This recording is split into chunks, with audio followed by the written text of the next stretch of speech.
I love so many things about North Dakota, and one of the things I love the best is how anxious we are to help one another. You see it all the time. You've seen the traffic jams at entryways when you're trying to go into a restaurant or a building as people stop to hold the doors open for one another. If you've ever stopped alongside one of our roads to take a picture or a phone call or to change a tire, you've probably had multiple people stop just to make sure you don't need any help. Another way North Dakotans can show kindness to their neighbors is by getting vaccinated. Vaccinations keep vulnerable people safe from severe illness and death. They keep our economy running by keeping our businesses open. They help us stay mentally healthy by allowing us to connect with others through church events or community groups. They also keep our healthcare workers safe and on the job. Getting vaccinated is a choice you can make to help your neighbors, your community, and your state. So talk to your doctor about it and follow their advice to get the vaccinations that will help keep you and all the people you care about healthy and happy. To learn more, go to spreadlovenotcovidnd.org, a website set up by the North Dakota State University Center for Immunization Research and Education. Get 3 months of local news for just 99 cents a month. You'll get unlimited access to the news you need to stay engaged and connected to your community. Visit inforum.com/subscribe now to get 3 months of local news for only 99 cents a month.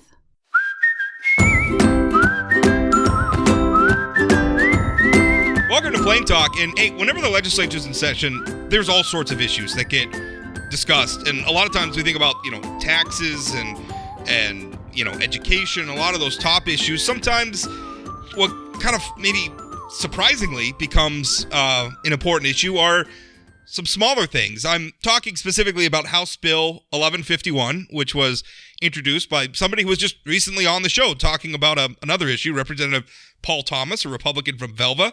And this bill is, well, it's short. A lot of legislative bills can run on for pages and pages and be very complicated.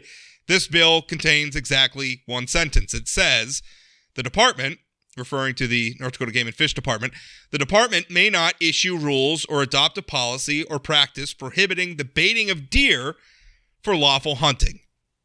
Now, why is that a big deal? Well, here to talk with me about it is a wildlife veterinarian from the North Dakota Game and Fish Department, Dr. Charlie Bonson. And Dr. Bonson, first of all, why... I mean, before we get into the bill, why is it important, or why has the Game and Fish Department tried to regulate deer baiting in the past? Like, what's the goal? What's the point? Yeah, well, it's kind of a long answer. Listeners might be familiar that kind of our stance on baiting popped up about 10 years ago when there was a bovine tuberculosis outbreak in Minnesota. And at that time, we had some cattle producers in the northeast part of the state that were pretty concerned about, tuberculosis getting into deer. And other states, Minnesota and Michigan, have really found that baiting and feeding very much contributes to transmission of that disease among deer. And so at the time, there was a bill that would have restricted baiting statewide.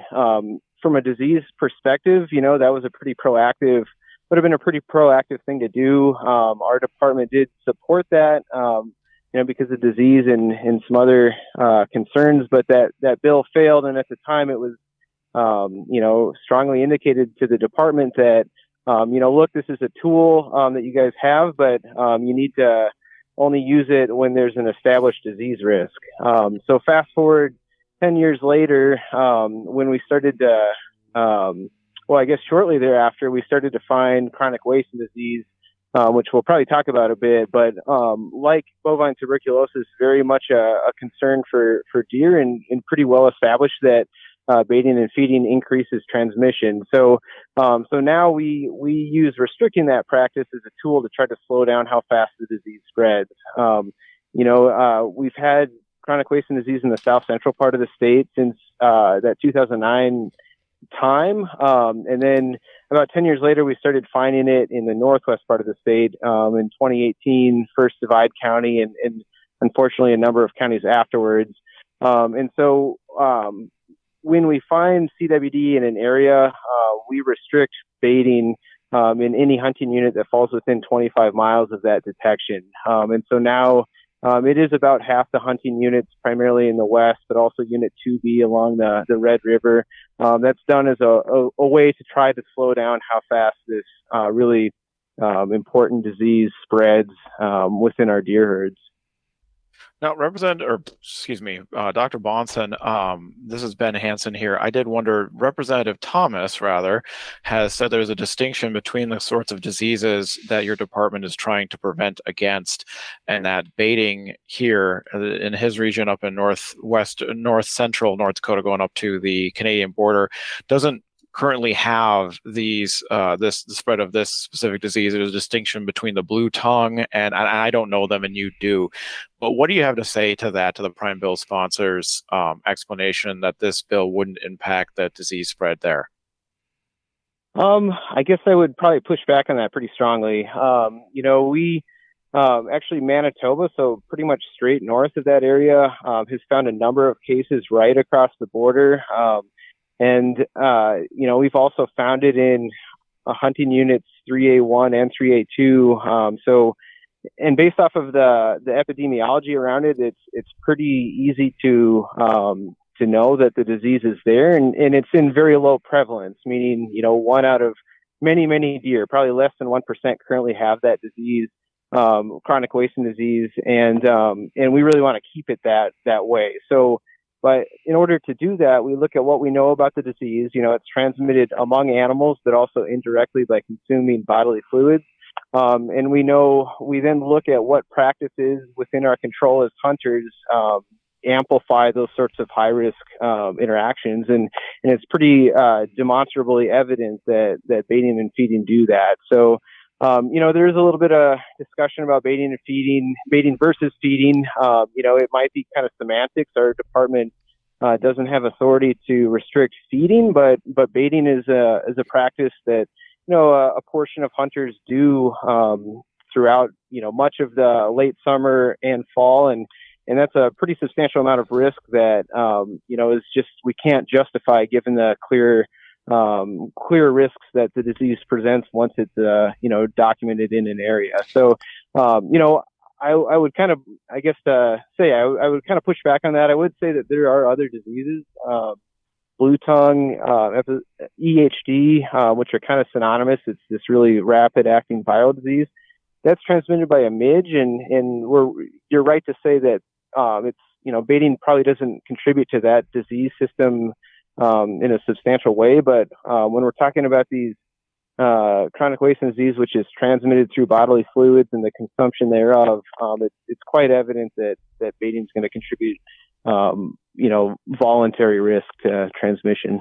I guess one problem I have with this bill is on one hand, like if you believe in hunting, and I do, I grew up hunting. If you believe in its cultural importance and everything like that, that tradition, then we should want to protect our herd populations, and not just deer, but elk and moose and all the other animals that can be affected. Not and by the way, this isn't just necessarily about chronic wasting disease, which I understand that people that's kind of the focus of this at the moment. But as you just alluded to, there are other types of diseases that could potentially be spread through baiting. And so I don't know. It seems like being able to restrict baiting when appropriate is an important tool for North Dakota Game and Fish to have. I guess, can you help us understand how prevalent is deer baiting? How many people do it? I've had it characterized to me, I don't know if this is accurate, that there's landowners that do it because they make money by selling, or selling access to their land or whatever, and so they bait their land so that deer can come. Is that what's happening? How prevalent is this? Yeah, that's a great question. I don't have specific numbers in front of me that address that. I will say that baiting is fairly common among a segment, particularly of archery hunters. You're also right that there's outfitters in portions of the state that probably use that as a tool to, make success a little more guaranteed for their clients.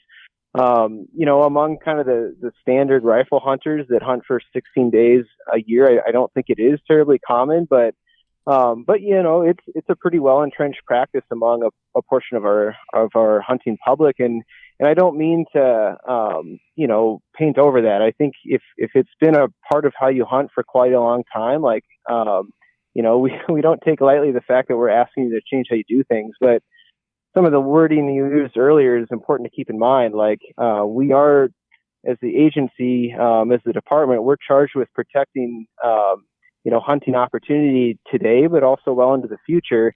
And we're also charged with doing that in a science-based manner. And the kind of vast body of science around CWD, around the transmission thereof, points to baiting as being a thing that contributes to spreading that disease faster. So yeah, I think it. I mean, obviously, it's one of a few pretty blunt tools that we have to combat CWD, and we really hope to be able to keep having this tool. As we alluded to from the beginning of the talk, this tool is available for us to combat CWD, but also future diseases that might come up, one of which would be bovine tuberculosis. If that became established in our deer herd, it would be devastating to the cattle industry, and so for everybody's interest, it's really important that we can keep, wildlife that cohabit the landscape with livestock as healthy as possible. And we hope that we have kind of all the suite of tools available to do that.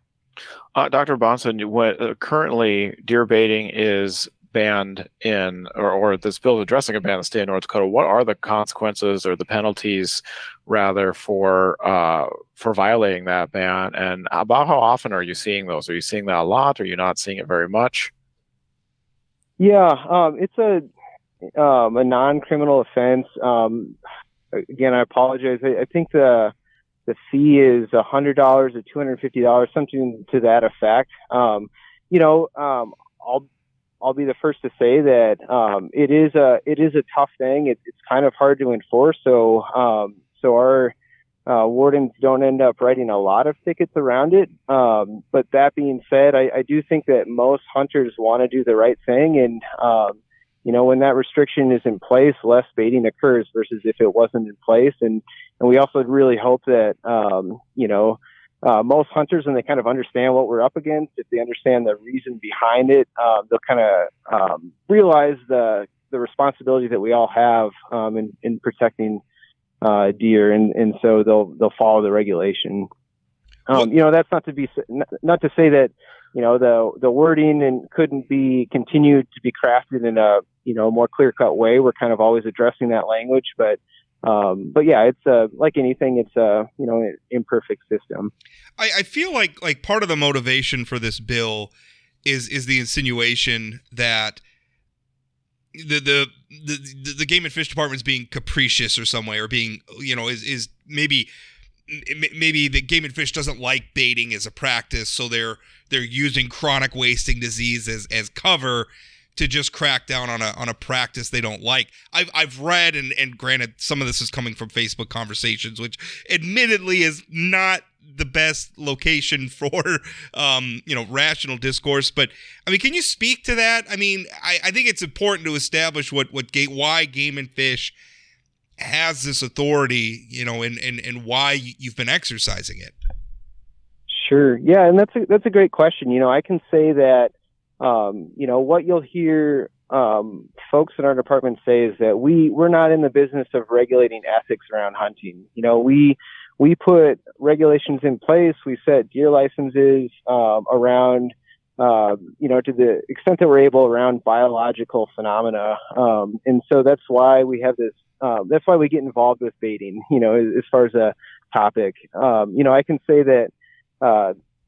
Within our department, even, there's plenty of people, in the eastern part of the state that do bait and enjoy it, and that's fine. Like, there's not alignment within a value system or within a set of values within our department.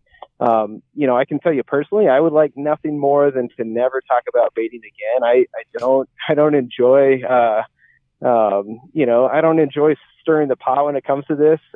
So.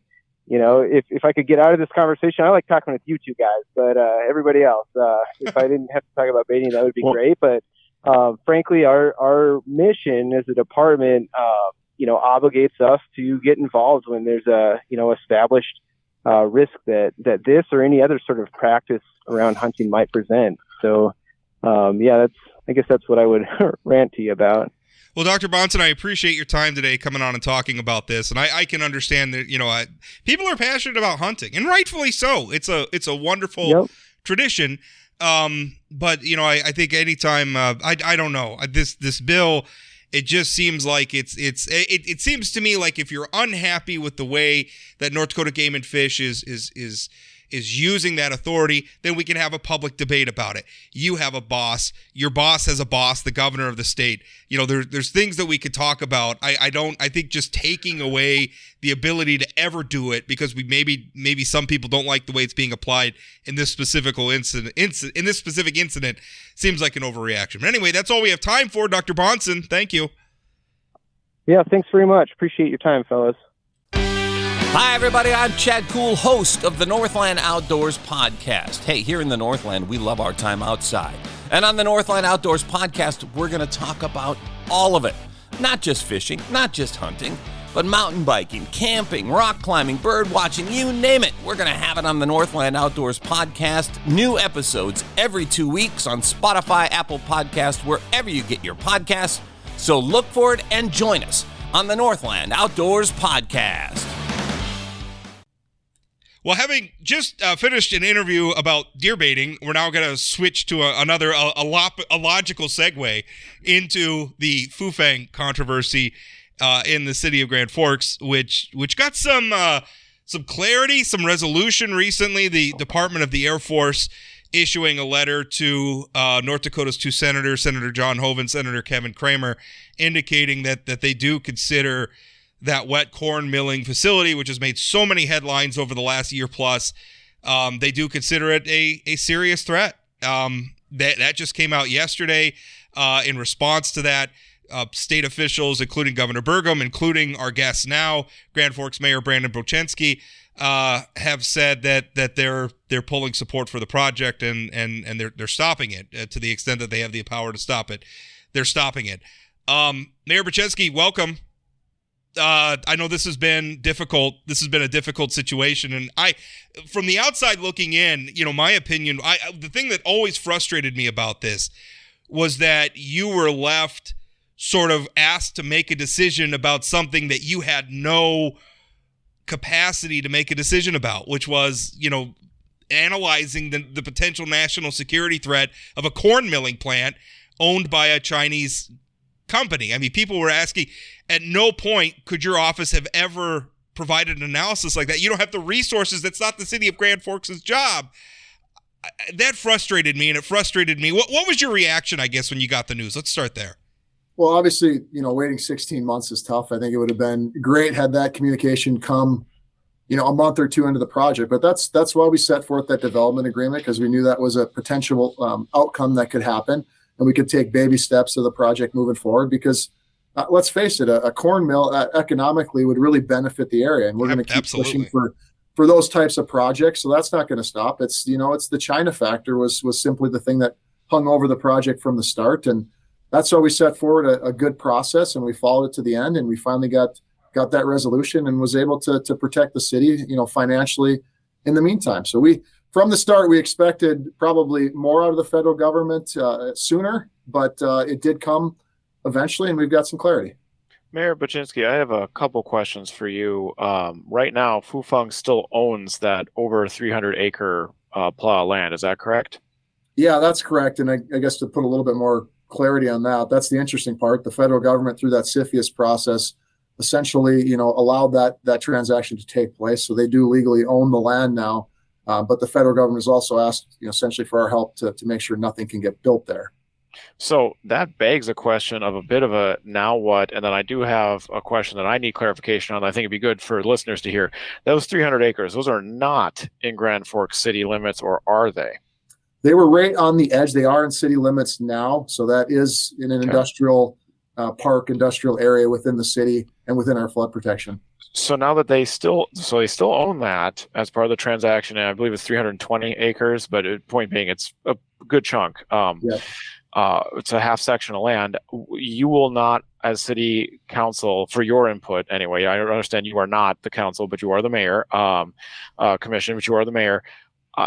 You will not allow them to build anything on that land, or will you put strict requirements around what they can build? What is your plan for what they can do with this? Because you can't force them to sell now. It is their ownership.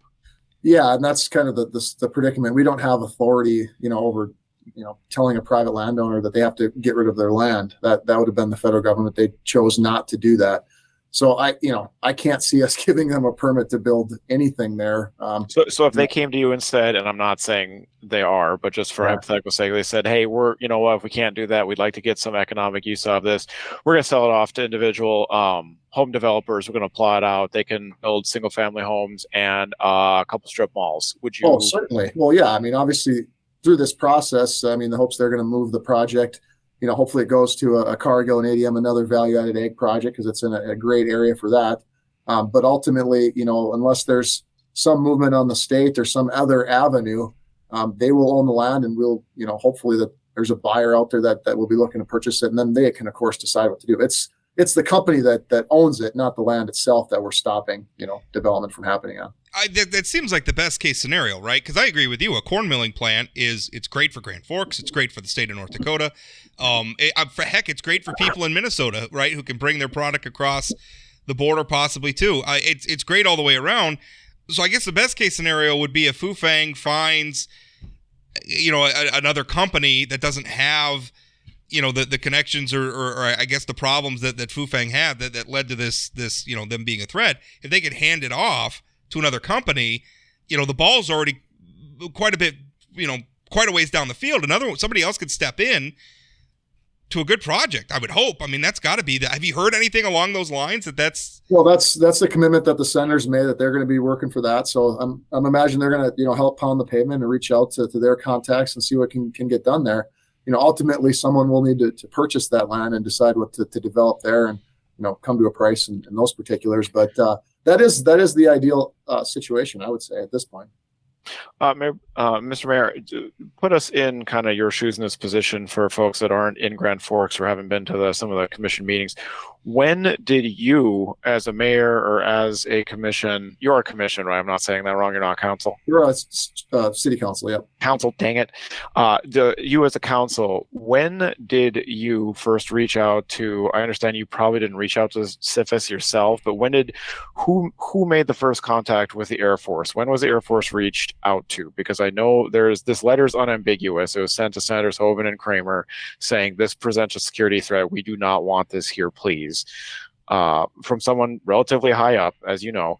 When were they asked to become involved in this project? Was it by you? Was it by the federal delegation? What was the timeline there? So there's two.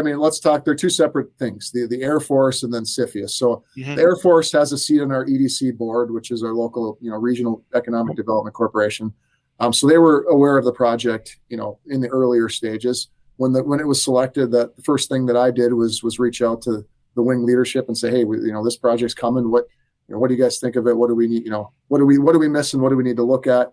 And that was 16 months ago when this first started? 16 months ago. So and they said, well, we'll run it down through OSI, which is Office of Special Investigations. That's what they do. We'll run it higher up the chain, and we'll let you know if something comes down from leadership. This will be a decision that'll come from higher up.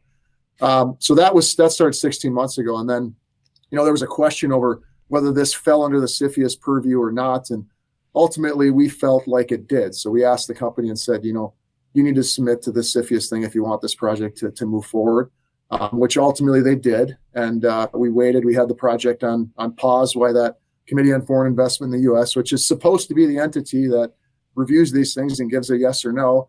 And they came back saying, oh, we don't have jurisdiction here. So we'll allow the land purchase to go forward. Yeah. So specifically, the Air Force's hands were a bit tied by the CFIUS delay in hearing. I think their hands were tied once the CFIUS review started. So that would have started roughly, let's call it 8 or 9 months after. So that would have been, 8 to 9 months ago. So there was a period of, 2/3 of a year prior to that, before the CFIUS process had started. 16 months ago, when you went to the Air Force and they said, oh, well, we'll send it, run it up the flagpole or send it through our investigations process. Did they ever come back with anything after that? Yeah, yesterday.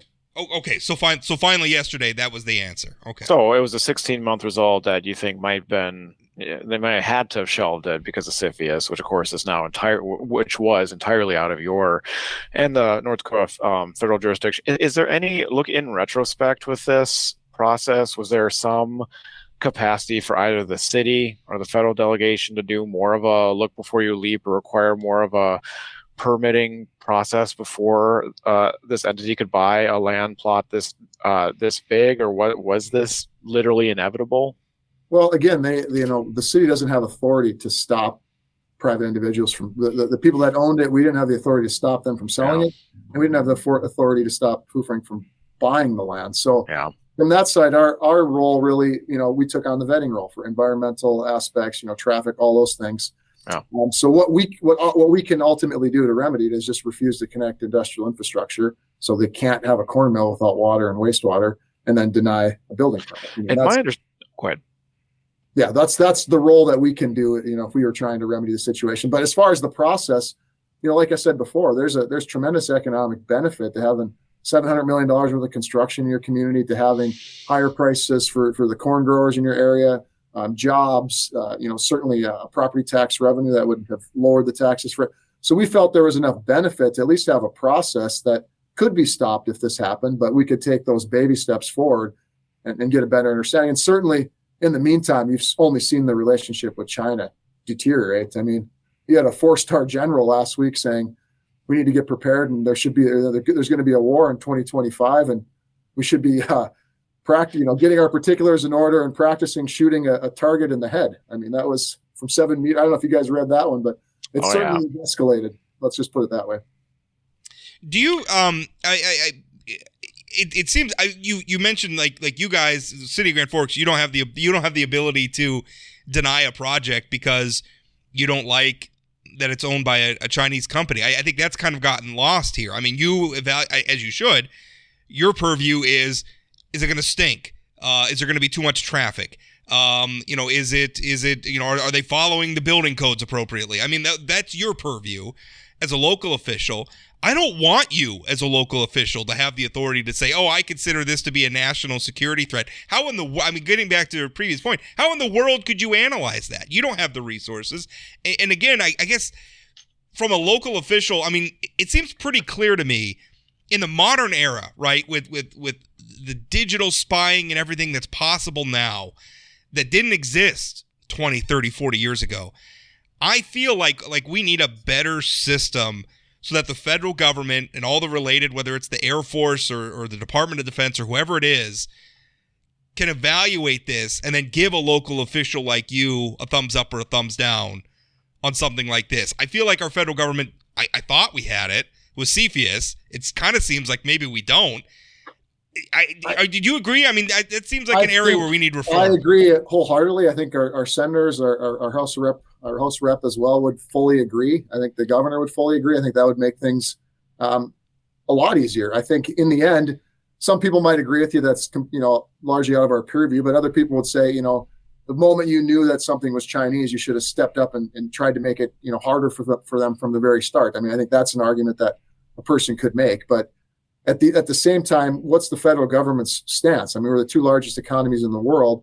It does appear that we're heading towards a conflict. Are we going to, escalate that? Are we trying to cool it off? I mean, what is really the federal level should be having some sort of stance to push this in direction so that we can have a better understanding. Well, and it's not just China. I mean, in another context, would it be a good idea right now to be allowing a Russian-owned company to be, creating some big development near the Air Force, given what's going on in Ukraine and our involvement in that? I mean, those are valid questions to ask, and they're not questions that can be answered through the local regulatory process. Well, should they be allowed to have businesses, in general? I mean, should it be 100 miles for a base? Should there be any business that's here now? If Chinese businesses are viewed as a direct arm of the Chinese military, then should there really be any Chinese businesses here? I mean, that's a question that probably needs to get answered. Because everybody brought up all the time, Cirrus Aircraft in Grand Forks is a Chinese owned. Now, I don't want to besmirch there. I'm sure there's fine people that work there. I don't want to create hysteria, but I mean, I think that really speaks to a vacuum here. What are the rules? What are the limitations? I don't think anybody really knows.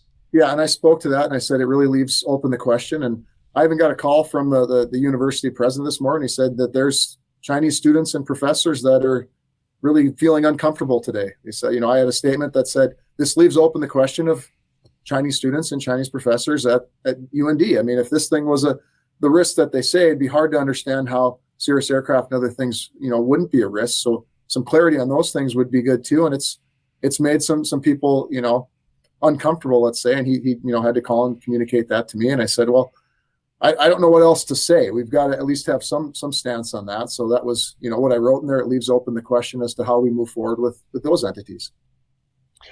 You've had now months of on again, off again contentious council meetings here based around this issue, ranging from probably people that just wouldn't want something to be built there, period, to people who feel it's going to impact the way they can perform their egg operations, to those concerned about resources. There's supposed to be a natural gas line and quite a bit of water use, from my understanding, for the corn plant, and then all the national security issue implications that we've talking about today that the Air Force has now sent you a letter on that we had you on for. Do you think that there's either a more efficient way of going about planning and zoning on a city level here, a way to maybe turn the temperature down a little bit? Because you're also getting yelled at on occasion in the council room. There are folks that are feeling uncomfortable. Or do you think maybe this is just kind of part of the necessary messiness of self-governance and democracy? What's your take on that? Do you see a new way or a different way of doing it? We did this process as transparent as it could possibly be. We had, at this point, there has been 30, 40, 50 different public meetings where people have got a chance to talk, to ask questions, for us to answer questions, to give feedback. It's going to be messy. These are large projects. They are tough to get from start to finish. You add the China element, it brings it to a whole new level. There's obviously people that were concerned about, environmental, about a whole plethora of different things. In the end, the item that really stuck and was the sticking point was China. The rest we could answer. We could go through our process. We could answer those. We couldn't answer the China question to a definitive level that the Air Force or the federal government can.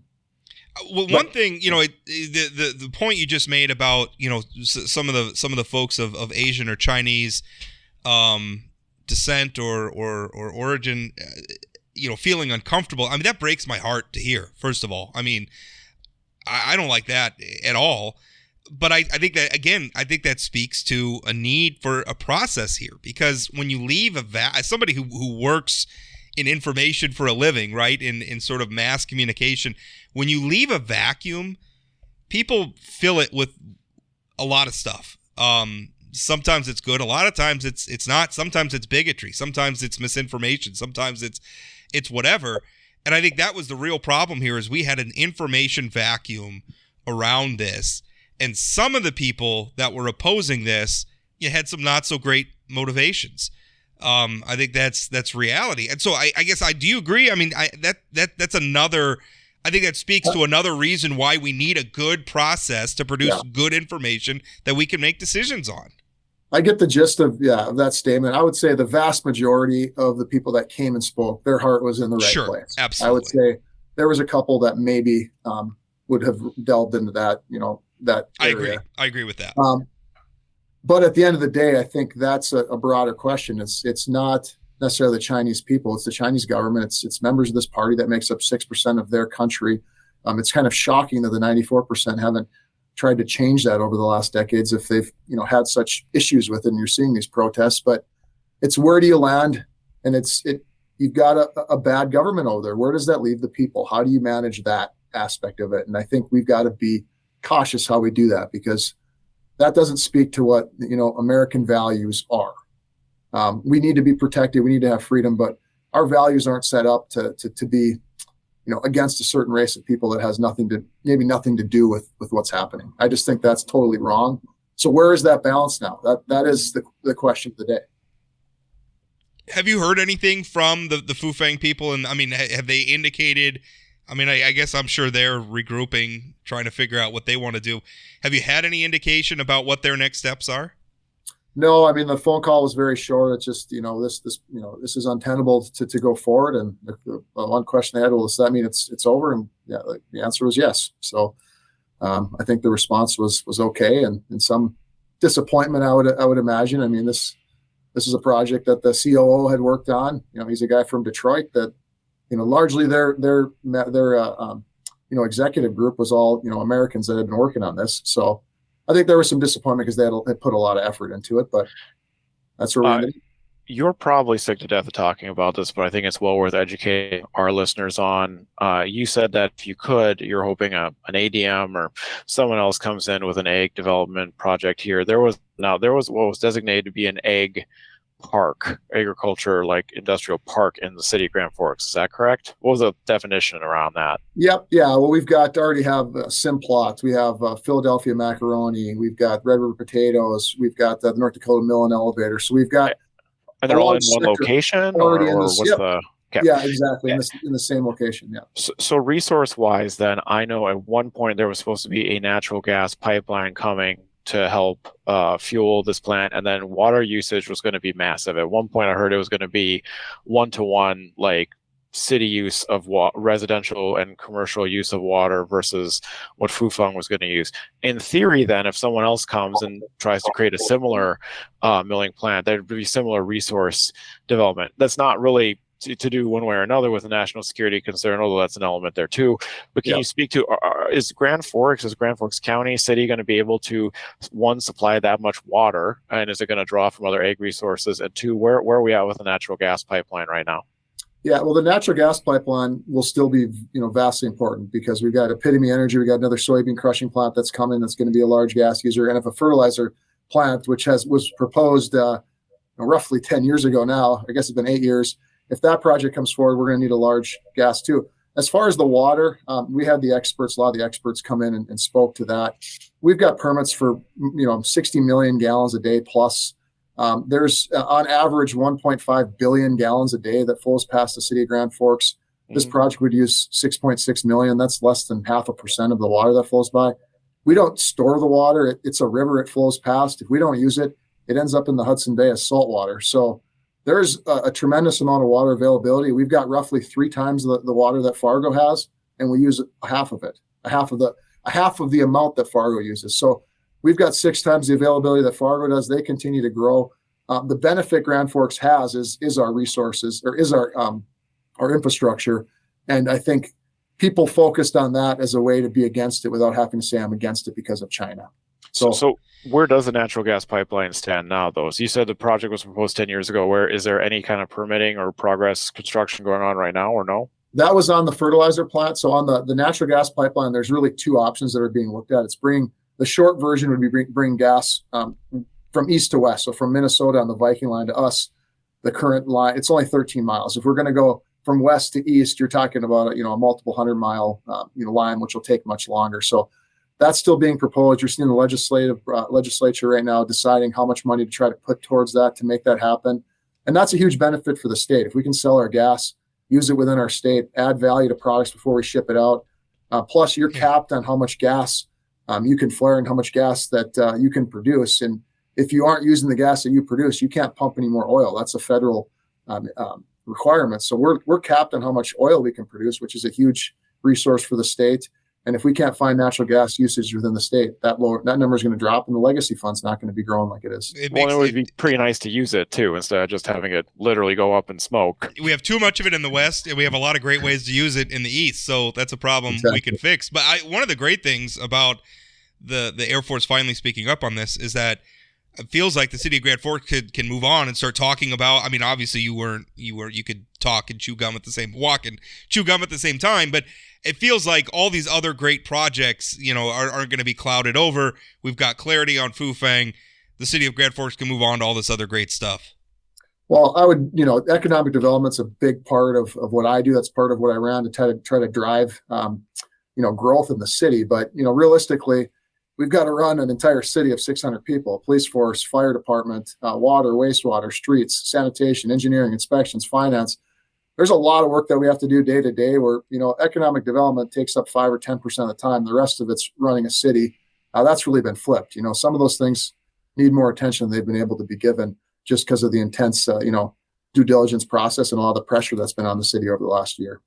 That's, you can have the big picture items, and then every once in a while you got to talk about trash collection because that's important too. Snow removal's kind of been a big one. Just a little bit. Yeah. And nobody ever thinks about that stuff too until their streets stop plowed or their trash didn't get picked up. We just take that stuff for granted. Mayor, I know you're short on time. Thank you for coming on.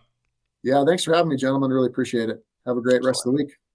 If you're loving this podcast, be sure to check out our full lineup. From news and local politics to sports and true crime, find your next great listen right now at inforum.com/podcasts. That's inforum.com/podcasts. Okay, just finished our interview with Mayor Bochenski from Grand Forks, and I got to say, Ben, it's a relief to have that done. I'm glad it's done. I wish that the federal government. I mean, to me, that's the big frustrating thing here, and that's the way I always try to think about these things from, I guess, I don't know what you want to call it, like a societal perspective, where if we leave information like we're operating in a very low trust environment, right? There's conspiracy theories, people don't trust their government, et cetera, et cetera. The conversation isn't nuanced, and it seeks it seeks scandal in order to keep attention on it, and I think everyone's a little bit to blame, but also everyone needs to be a little bit helped along too. Right, and I mean, so that's the problem when you leave information vacuum. That's why government transparency is important, and I think the city of Grand Forks did a great job on that. Mayor Bochenski said they did their business out in the open. As someone who observed the process, I agree, and that wasn't always very comfortable, right? A lot of times that made some public hearings where things got a little ugly. And it seemed to me like he didn't take that very personally. I actually brought up the heated council meetings, and he seemed to shrug that off. And I mean that in a good way, like he's handling it, and that's a compliment to him. Well, and I think his point too, that some of the ugliness is not necessarily representative of the people who are concerned about this. I think a lot of times they draw the most headlines, right? Because they say ugly things or they do ugly things, and that draws attention. But they weren't representing the majority here, the people who felt that way. There were a lot of perfectly valid reasons to be concerned about this project. That's why I brought up the resource use too, because for folks there, when there's a drought, if you're an egg producer there, if you're trying to use some of the roadways there, some of the production going on, you need to have a conversation about how this is going to directly impact roadways, water resources.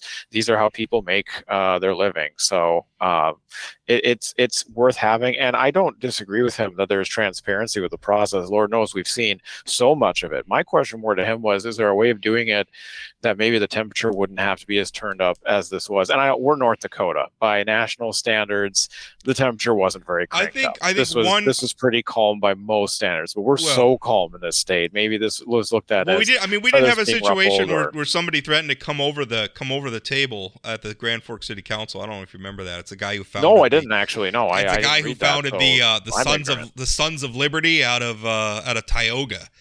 Wow. But again, I don't. Somebody named their group after the second Metal Gear Solid game. I remember playing that on PlayStation 2.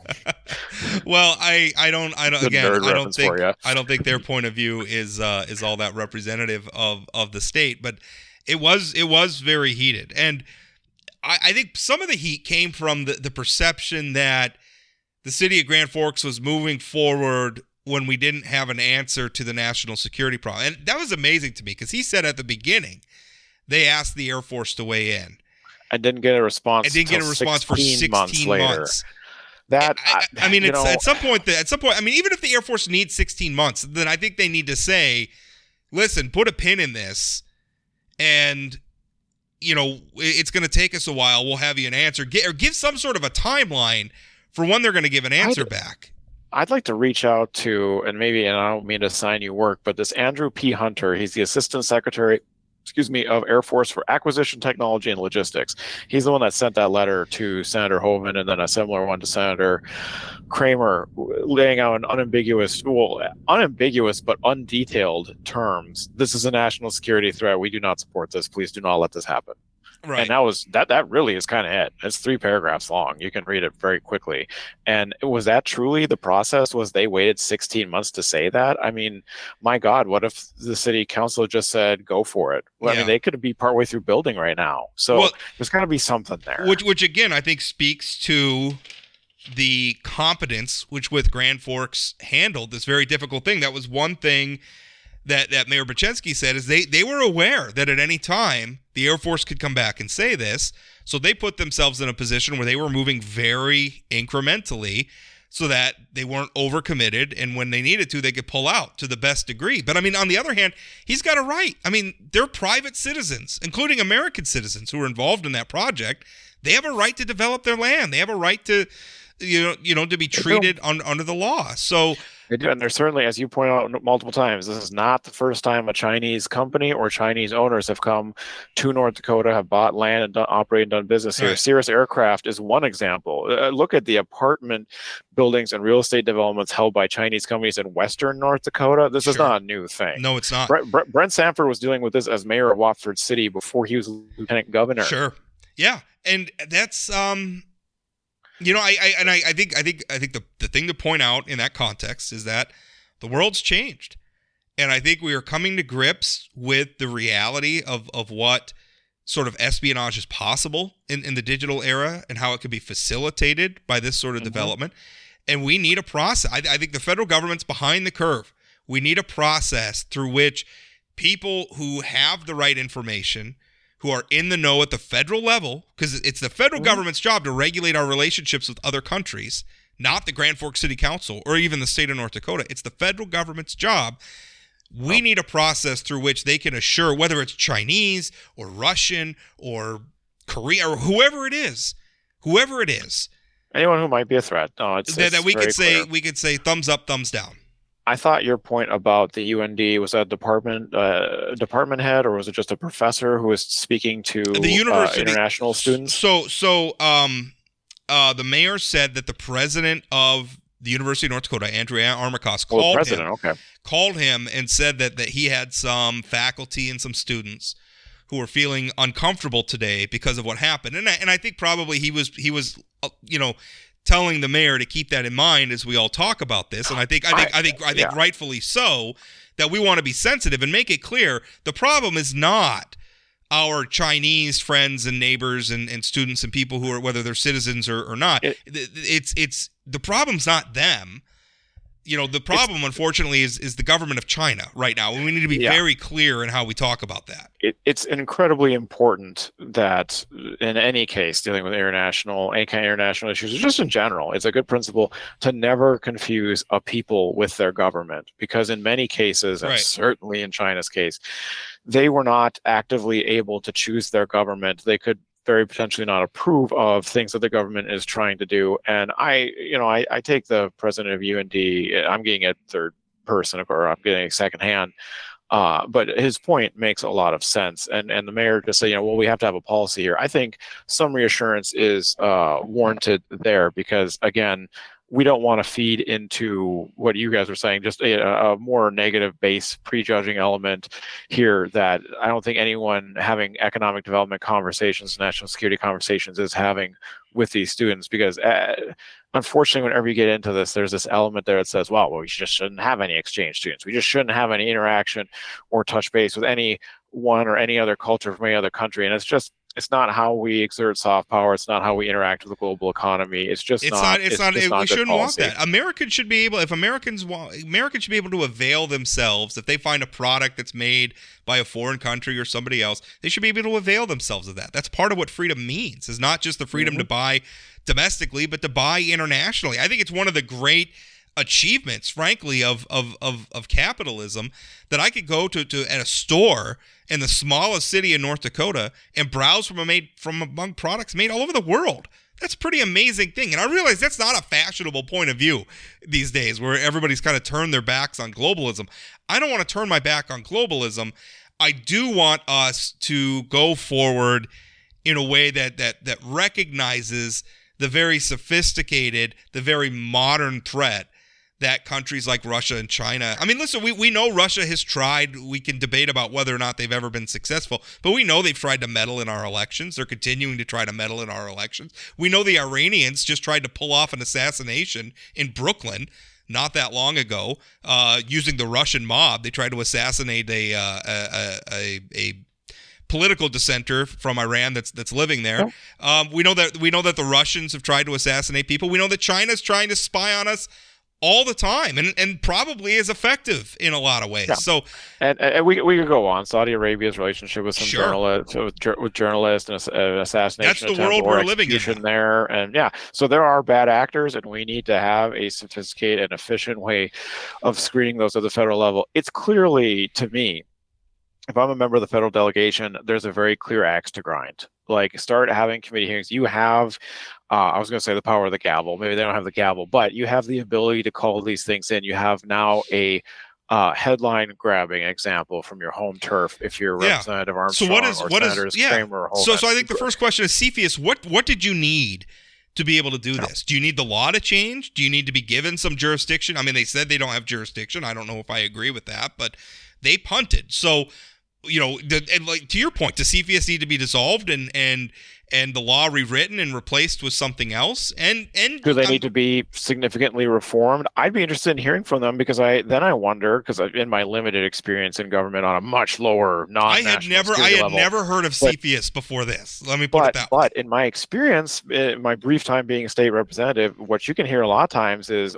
very well-meaning folks from Cepheus will come up and say, well, actually, we've been saying for years we need items 1, 2, and 3. We've been saying for the last 30 years, and every time the result is this, and every time we say that, they close their ears and they walk away. And this is the result. So that now you need to change it because you hold the power of the purse string. That's why. So I'm saying the federal delegation's got to start grinding that axe and start making it very public and making some noise. Because somewhere the daylight will show that the process is never going to be perfect, but clearly it's a little too far away from perfect right now. Clearly. And again, information vacuums are dangerous. Let's put it in another context. Let's talk about law enforcement, right? Every time in the past when there have been incidents of police brutality or violence between police and pride, because sometimes violence is justified, although in most of these cases I've been making headlines, it sure was brutal and terrible. But in the practice, the law enforcement, they wouldn't release the video right away, and they would sit on a lot of information and say, oh, it's under investigation, we can't release it now. And I would argue that in that information vacuum, that hurt the trust between people and law enforcement. Now, of course, a lot of times when they're releasing the information, that you releasing the video or something, that's not helping either, because it's showing, in some of these cases, police doing terrible things. But in those individual instances, if the footage is damning, well, then the thing that was actually done was damning. The footage is simply documentation. If it's not being manipulated, if it's not being changed around, and there's individual incidents have individual nuances, but if the fact that the cover-up is just there because the thing that was being done was damnable, well, then it should be exposed. That information vacuum does need to be opened. This is why government, and let me put on my journalist hat, this is why government transparency matters. Because if people lose faith in their institutions, or if they feel like their institutions are going to hide things or sit on things or whatever, then what's the point? And I really think Mayor Bochenski, I know a lot of people were coming down on Mayor Bochenski and it's like, oh, he's pro-China, and they were saying all these things about him. I think he was a local official who saw an economic project that he felt would be a boon to his community, and he was working with them through the project, and he had no say over the national security implications. Shoot, though, you do bring up something I meant to ask the mayor and I forgot to, which is I did want to know how much money the city had spent on prepping this, because I know they had some studies done, and that really is taxpayer dollars, because there's just this element to me of needing to look before you leap. I know it's kind of like the FDA conundrum. Everyone says it takes way too long to approve drugs. Also, there are way too many dangerous drugs the FDA approves, and they approve them way too fast. And and it depends on which drug, it depends on which instance. And it's the same thing with the city and county planning and zoning approvals, what goes in where, because there's plenty of people that will say, you put this in too fast, you didn't listen to me, I didn't have a chance to hear it. And I hear what he's saying about transparency there, but maybe there's I don't know, for some of these sometimes, if you're going to have a press conference. The way we have begun doing, and that toothpaste is out of the tube, there's no going back. The way we do economic development, when we're asking the government to invest in different ways. I mean, sometimes the investment is just we're going to agree to a tax abatement, or we're gonna give a low interest or a special loan or something out of an economic development fund. Sometimes it's just that. Sometimes it's literal investments where we're talking about investing, using the legacy fund to invest in companies here in North Dakota. When you go down that road and you say that's a policy that we want to pursue, you have to accept that there's some risk to it. You have to accept that at some point, well-meaning people are going to sometimes pick losers. Nobody gets 100% return on their investments. Nobody picks investments 100% right 100% of the time. So, I mean, I think your caution, look before you leap. I think that's right. But also on the other side of that, you got to accept sometimes we're going to pick losers. Yeah. And I don't think anyone's too, yeah, no, I agree with you here. Anything you're tracking as far as the legislature goes? I got a couple. I wanted to highlight a couple positive bills for once. Let's do it. My constant tuttery. And let's do it. Yeah, I am a notorious cynic. So. Well, I liked the school lunch bills that Representative Ista and Representative Lori Beth Hager are from Grand Forks and Fargo respectively are putting into the legislature. Both do have bipartisan support, and the issue there was during COVID or whatever you want to call the pandemic period, there was some ARPA funds, federal government funds that covered some school lunch programs.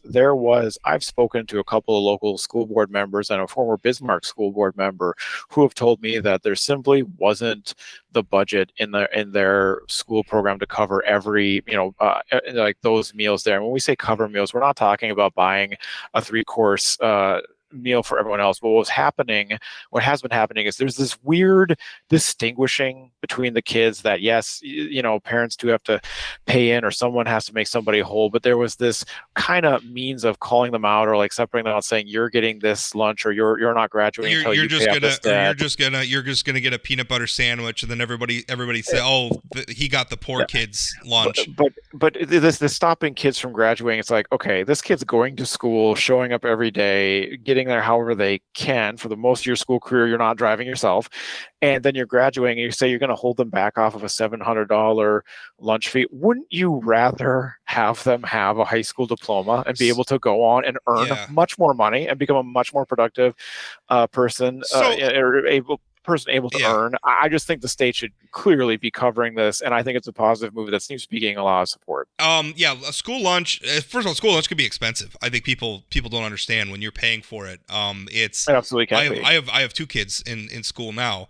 And I mean, it's $150 a month sometimes. It's not. It's a not insignificant expense. I used to, I was very much in the like personal responsibility thing. Like you had the kids, they cost money. Pay what you owe. I've come around a little bit, and because we're having so many problems with obviously, I don't want to make kids feel bad or disadvantage kids in some way in the public school system. And what you're saying is because their parents, the person responsible, but the kids, why should the kid not graduate? I mean, if the parents are irresponsible, why are we punishing the kids? It's not the kids' fault. They don't get to choose who their parents are. And so I guess what I've come around is school's compulsory, right? You're required to go to school, right? The public schools have to take everybody. And so I don't know. I've come to believe that it's a little silly to carve out this one expense of school, because the kids got to eat during the day, to carve out this one expense of K through 12 education and make it like a direct bill situation, as opposed to maybe we just need to understand that school lunch is a part of the cost of operating public schools, build it into the school budgets, and move on. Well, let's be clear here too. There's a buy in bulk principle that none of this food is being bought individually. We're buying massive Sam's Club, Costco amounts to sunk cost. Any school cafeteria. How much cost is there of keeping track and tracking down the parents who aren't paying and labeling these other kids and the time spent on it? Enforcing and bill collecting and everything else. Yeah. Just make it simple. Make it simple. Have them graduate. Get them to the point where they have a high school diploma and can get out the door, go to a trade school, get their first job, join the military. Here's the thing. We're still to college. One of those things. But holding them back from this based on this dumb bureaucratic thing is silliness. The taxpayers are still paying for it. I mean, whether you pay it in the form of the school lunch bill you get from your school, or you're paying it as a part of your property taxes or your state income taxes, et cetera, you're paying for it. So And I'm glad to see competing bills for something positive for once, instead of a lot of hot button social issue bills I've been looking at that have 20 versions of it. Yeah. I think that's a real good thing. I think we've had some other positive developments. The Attorney General backed off his call to move the crime lab under BCI. Yep. I feel like there were some very positive amendments made to Senator Hoag's mandatory minimum bill. I feel like it got reformed. It ended up passing through the Senate. There were some reforms. I think that got turned into a very good bill. So that was nice to see. But hey, we're up against it. We've used all our time for today. Thank you so much for listening. We'll be back again next week.